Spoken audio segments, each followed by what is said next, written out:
This is a special episode we have going on in our Founder Series. I'm good. We did some content today earlier. Good. You and I have talked about doing a podcast for way too many years at this point.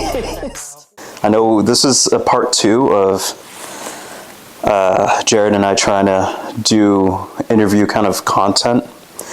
We were really going like super formal about it at the beginning, and like it was like direct to camera, and then we would ask questions just to each other about like whatever it was that kind of came to mind, and we were just put on the spot to like figure it out. But I think this is a lot more smooth, a lot more clean. You and I have talked about doing a podcast for way too many years at this point. I know. Well, we always have just so deep conversations. Yeah. And I'd always phrase it at the end whenever we get a nugget. We need to start a podcast. Yeah. I think that's what every guy does. Every guy, man. Like every group of guys. Yep. They're always joking around. Yep. They always think they have the next big thing, and they always say, "We should do a podcast."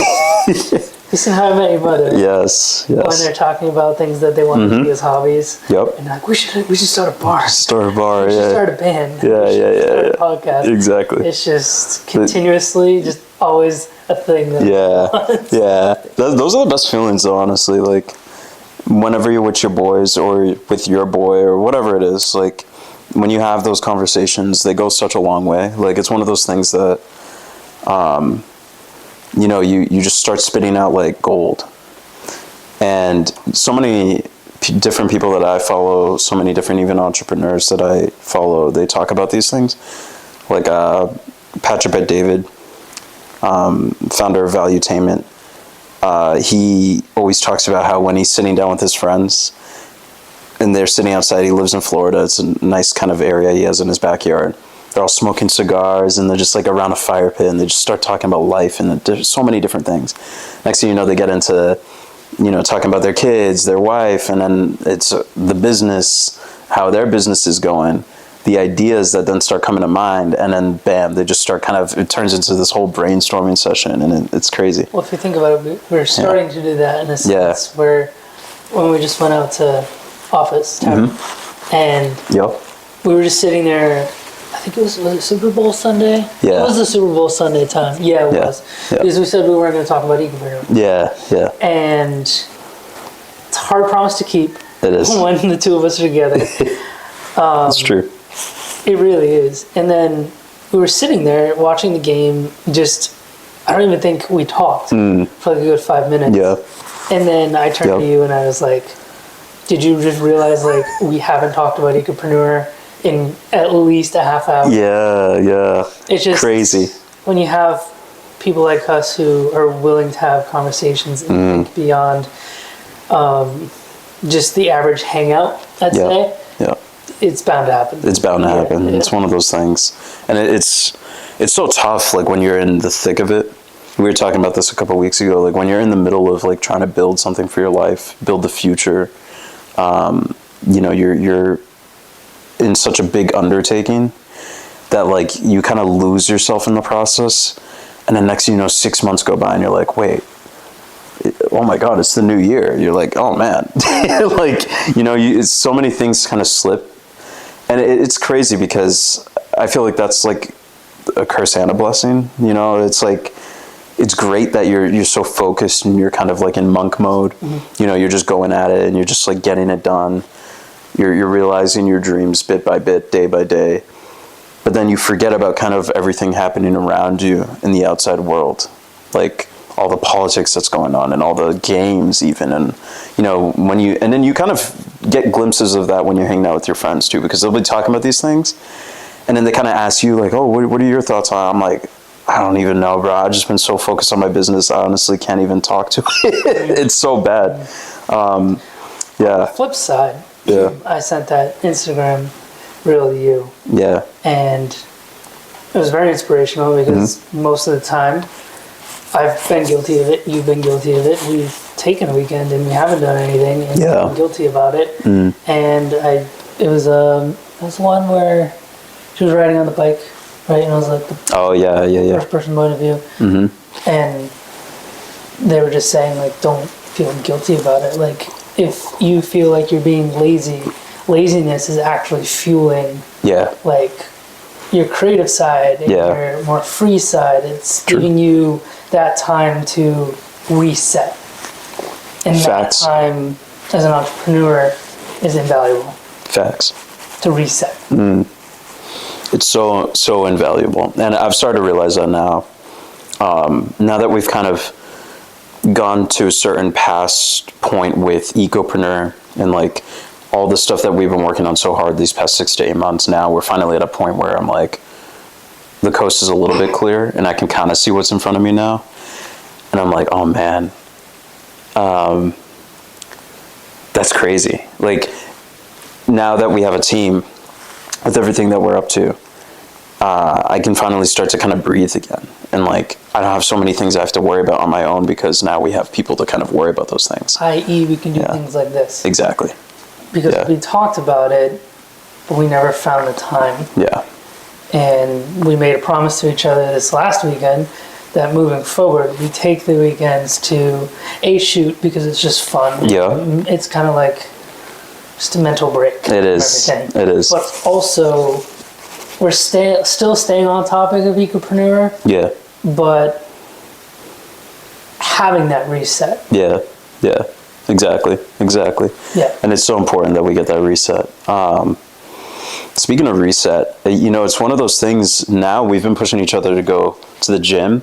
And we've been getting in really good shape, I've noticed.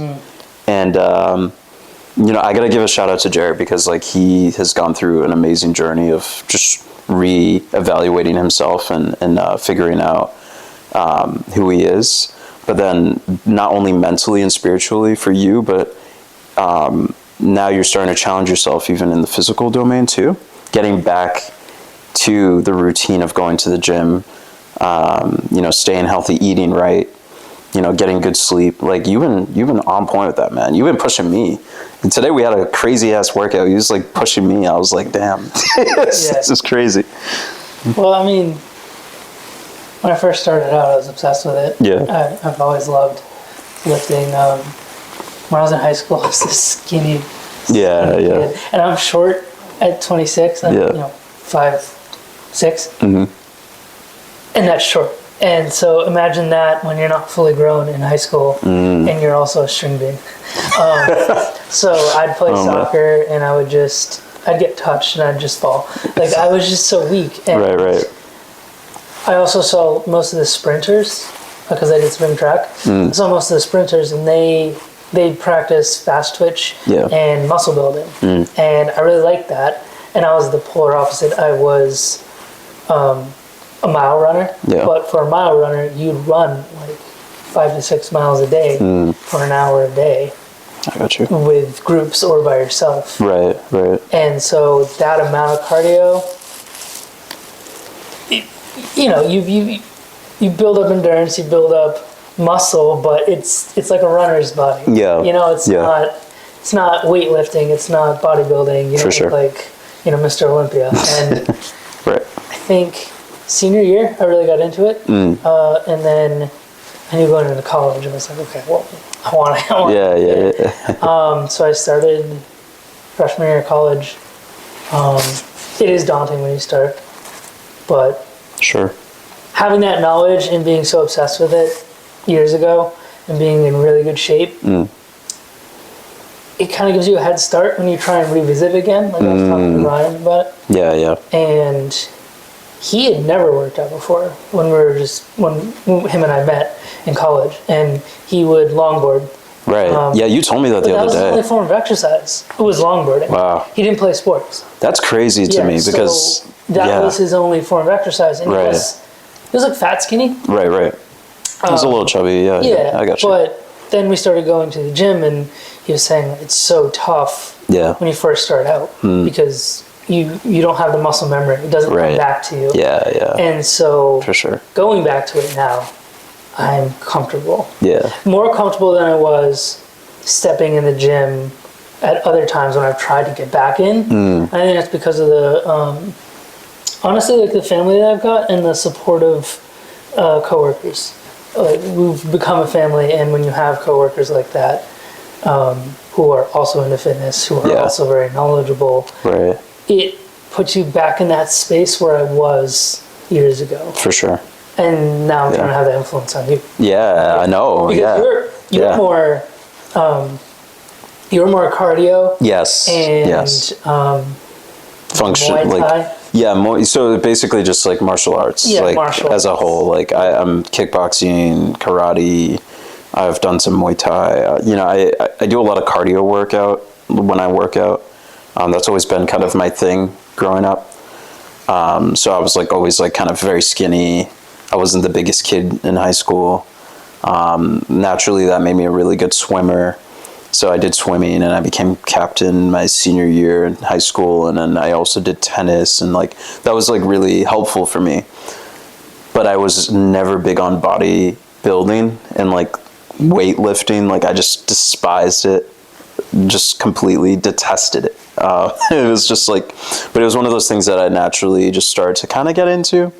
But then like you've pushed me, even when we were at Stonehill way back during college days, like you would always like hit me up. Oh, if you're around, let's hang out, let's go work out.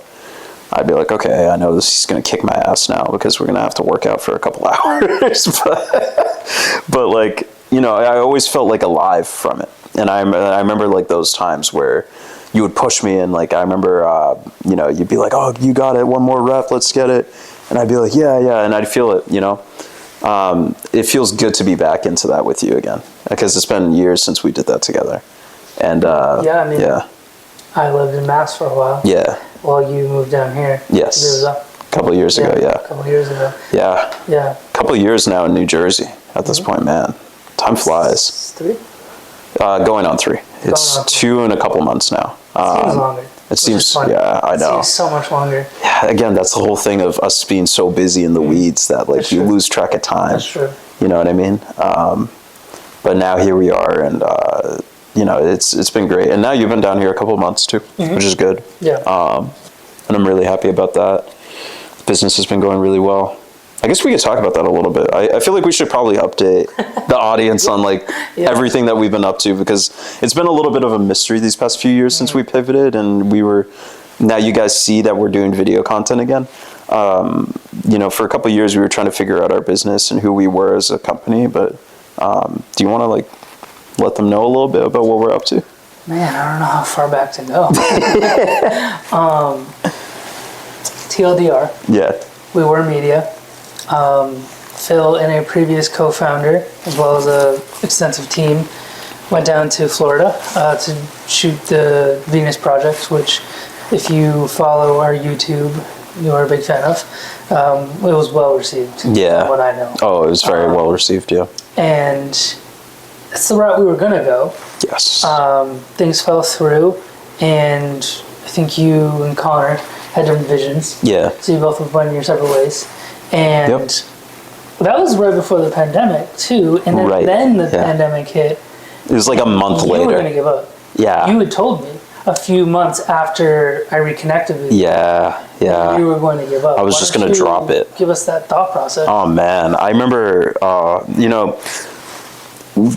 TLDR on this whole story. It's always important when founders can go through things together, and hardships especially, and unfortunately you and I kind of went through a hardship for a little bit, and I'm going to be completely transparent about that because that happens between co-founders. That was when we were with Connor. Yeah. And you were helping me a little bit at the time with everything we were doing. You were doing some kind of graphic design work for us. Yeah, working on the branding. Yeah. And unfortunately, Jared and I, we had a falling out. We're like two old married couple. Like that's just it happened. But that's healthy. That's important. You and I reconnected, and it was because of a mutual friend of ours who kind of told me about how you were feeling, and I wanted to reconnect with you. And I was like, oh man, I gotta apologize for like everything I did on my end and blah blah blah. And what's funny is it comes full circle because our mutual friend is now on our team. Exactly. Yeah, it's hilarious. Yeah, now he's helping us out, which is funny. Yeah. And he's going to be supporting us in so many different ways the next few months. But fast forward, here we were we went ahead and basically just, reconnected. And at that point, we just spoke about everything. And I told you about Ecopreneur and where we were at, and pandemic hit. And I was like, man, I don't know. Pandemic hit, Connor just, moved away at the time. Things were kind of just completely halted. And I was so nervous, and I was like, oh man, I don't know if I can do this anymore. So were you thinking about continuing the documentary style media, or were you starting to think about going in a different direction at that point? I was just thinking about dropping the whole thing, man. I'm not gonna lie. And I was trying to think of ways to go about how to build it differently. Right around that time too, I had a couple of mentors of mine, and they were pretty much introducing me to the startup world. I had no idea about any of it whatsoever. And it was one of those things that I was so foreign to it, and I was like, I love it at the same time, but I don't know jack shit about it. So I had to kind of learn just by jumping on weekly calls with them during the pandemic. That was literally all I did. There was a lot of people that just kind of sat around and took the unemployment and just chilled. I was complete opposite. I was like, I gotta kick it into gear. And I kind of wish I was the opposite. I wish I kind of just chilled and relaxed. But at the same point too, I'm happy with the mindset that I have, because it pushed me to where we are today with the company. But at the time, I was like, I want to learn. I don't want to just kind of sit around and do nothing. I want to actually try to learn how to build something here. And I remember them asking me, those mentors of mine at the time, they were like, do you want to build a lifestyle company? Do you want a kind of relaxed, maybe 10 million a year max kind of company that you're going to be happy with for the rest of your life? Or are you trying to build $1 billion company? And that's where I kind of switched my mindset. I was like, I really want to make an impact. I want to build $1 billion company. And they were like, okay, it's go time. Let's think about how you're going to actually do that. And that's when I started to kind of jump on calls with them. I didn't know where I was going to take Ecopreneur at the time. I kind of internally gave up because I was trying to find myself also. I had this major imposter syndrome at the time, and I still a little bit do today. But it was so bad to the point where I was like, I don't know if this is for me. I probably need to just go get a corporate 9-to-5 and just give this whole thing up. And that's kind of where my mindset was at the time. And then when I talked to you about it, you were like, no, let's push on it. Maybe there's something there. So was it the self-reliance or the mentors, or a little bit of both, that pushed you to continue?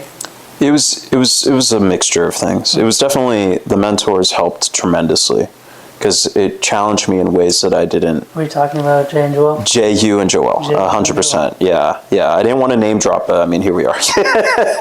So credit. Exactly, 100%. So, shout out to Jay, Hugh, and Joel. You guys are amazing, and you guys really were instrumental in helping us figure a lot of things out. So I appreciate that. But as far as beyond that, not just them helping me, but then there was many other, you came in and kind of shot ideas at me, and I was like, oh, I didn't think about these things this way. Lots of video content I was watching. Valuetainment, Patrick David, #1 YouTube channel for entrepreneurs. I was finding inspiration in so many other, even different entrepreneurs I was following online, such as Iman Ghatzi. He. Right. Yeah. You were a huge fan of him. I'm a huge fan of You Iman. won't shut up. I do watch a lot of his content. He's just a cool guy. He's so down to earth. Absolutely.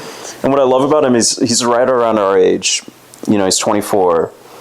And this guy is just, his mindset is out of this world. And I love and respect that so much, because so many people our age, they don't have that type of mindset.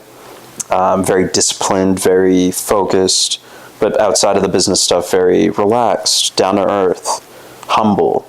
These are lost qualities, especially in Gen Z and younger, I feel like. And he's one of those guys that kind of stands out, and he still holds on to those old values that a lot of people have lost, unfortunately. And I respect that a lot. I feel like he knows how to bring the old ways, in a way, to modern ways of thinking and living.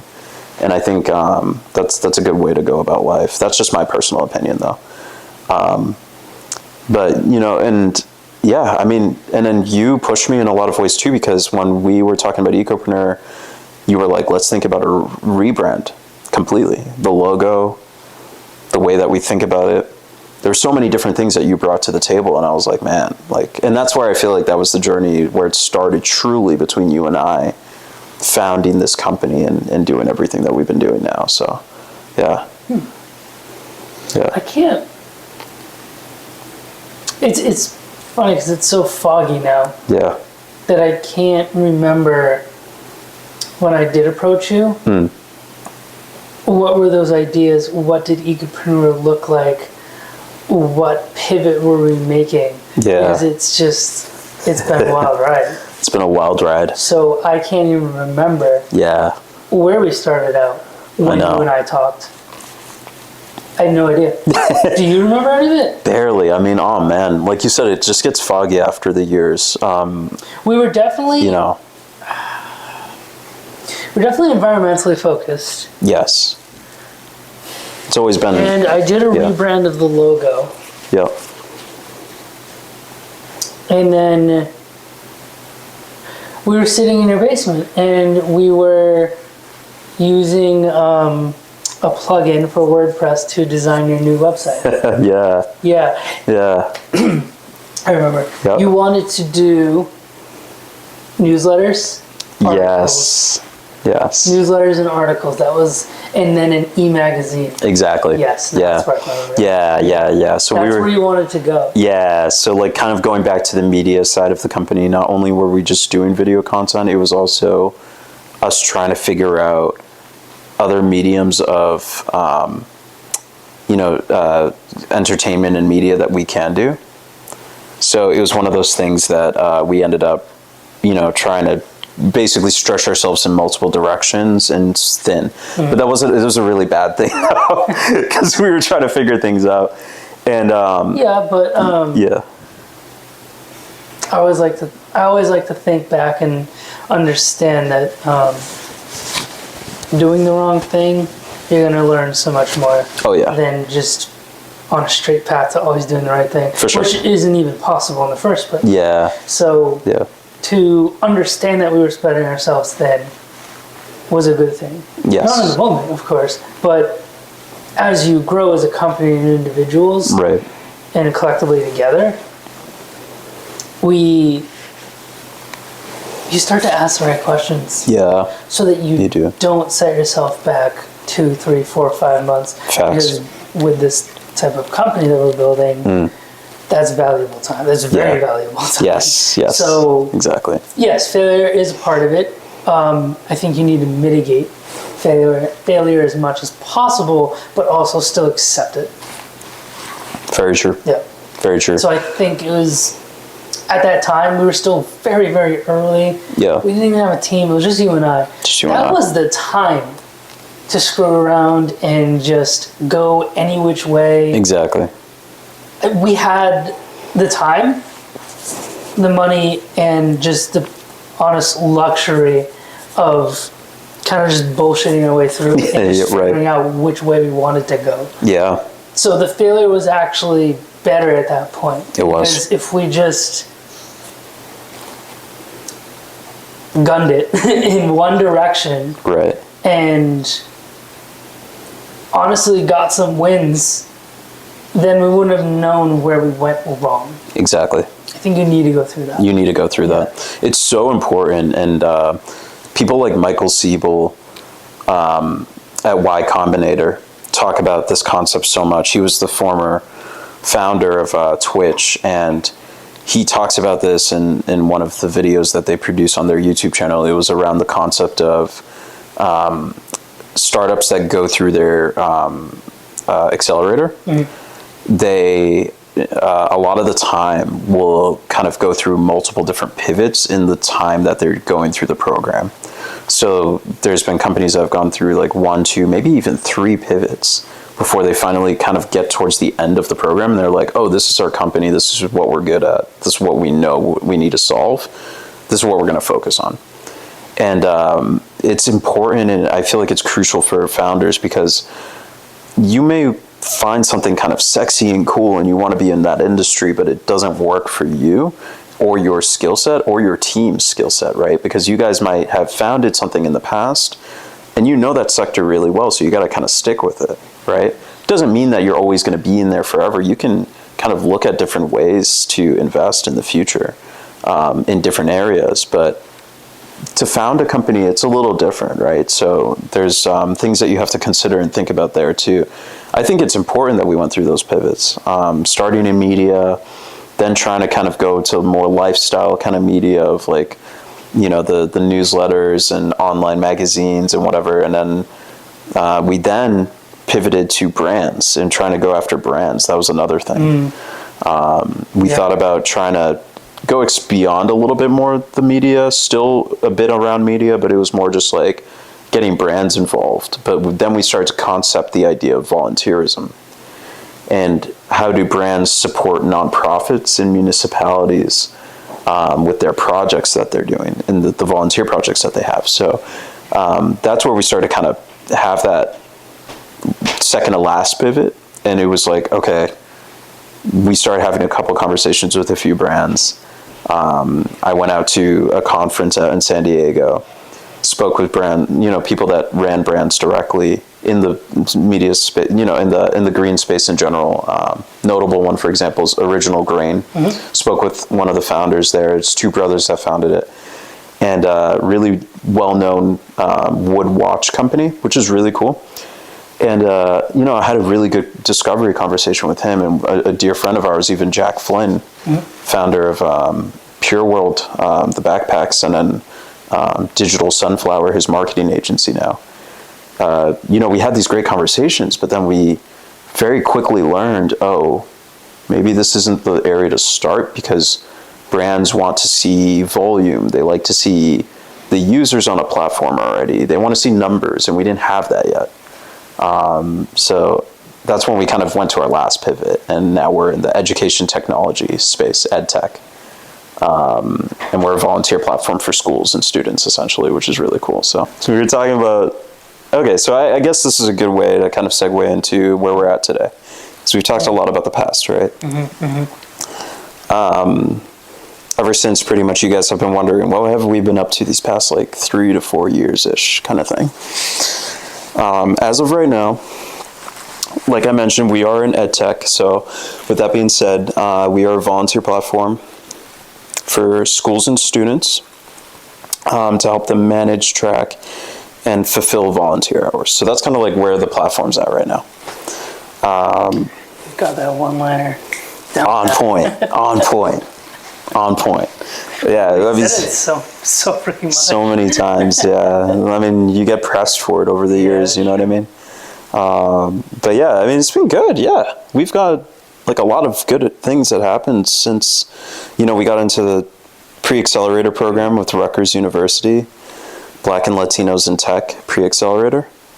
Fast forward from that, we got, if you guys have been following us, you'll see that our updates kind of through social media a little bit, but we got funding out of that. We got grant funding, which was great. We got grant funding from a couple sources. Shout out to 1863 Ventures. They were really instrumental in giving us $5K in grant funding. Got a matching grant from BLT. It's a pre-accelerator at Rutgers. Helped us build kind of the initial platform that we have today. Personal investment. Yeah. And then since then we've gotten a couple other things happen. We got our team more expanded, which was the most important thing. Started to really hone in on this past couple months on culture, building operations, which has been your wheelhouse, of course. So how was that transition for you from a two-man team to opening up your, because let's not bullshit anybody. Yeah. It is your idea. So it's a shared idea now, obviously. It's a shared idea, right? Yeah, but absolutely. Originally, your idea. Yeah. How'd it feel opening it up and entrusting it to other people? Oh my God, it was the hardest thing I've ever done in my life. It honestly was. I'm not even BSing when I say that. Like, it was actually very tough. And you remember, like, we had those conversations.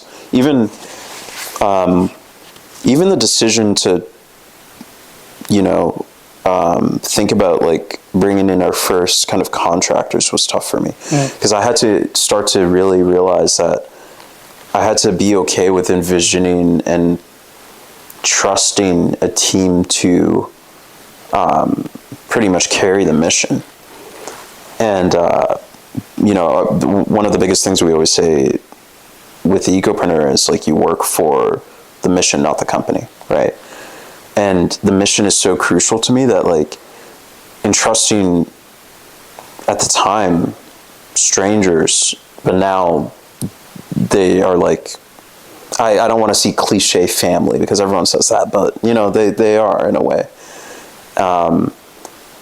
To basically carry that mission, it was tough for me. It was hard, because like you said, it was my baby. It was one of those things that I kind of ideated a long time ago, and I had to be okay with the fact that it was going to go beyond me, and now I'm beyond okay with that. I'm actually excited by that, because I know that we're building something that actually is meaningful to the world.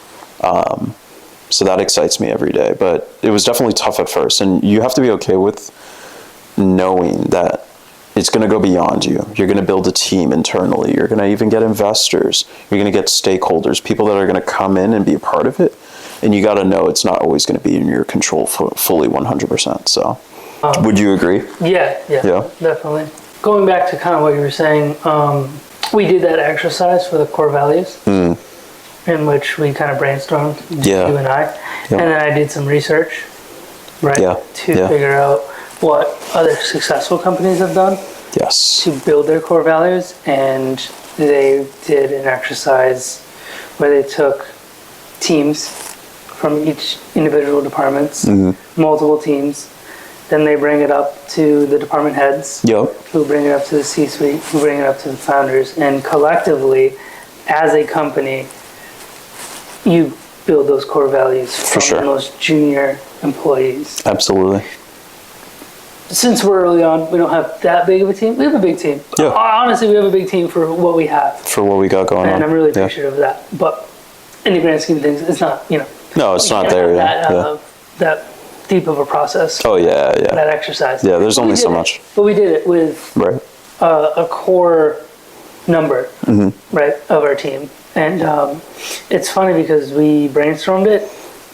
We came up with too many values. We came up with a lot. A little too wordy too, and like we tried to. I mean, I was on thesaurus.com trying to figure out how to make nerd.